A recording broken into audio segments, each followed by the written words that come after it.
Hey guys, today let's see how to fix iPhone speaker grayed out. First, open my phone and make a call to my friend.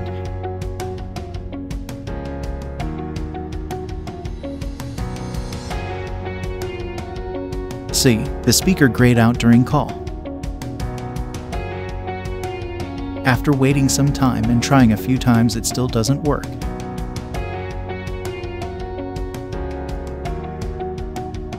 Please subscribe and follow us for more iOS system repair tips. Download and install FixGo on your computer and then connect iPhone with it using Lightning cable. Click Standard Mode to download firmware package. It will take some time, so keep your internet connection stable and fast.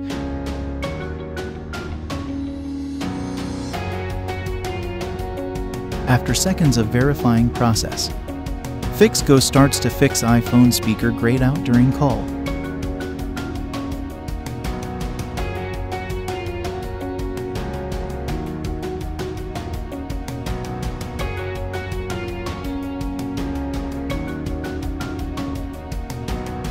After FixGo has done its job, iPhone will reboot by itself, and let me check the result for us.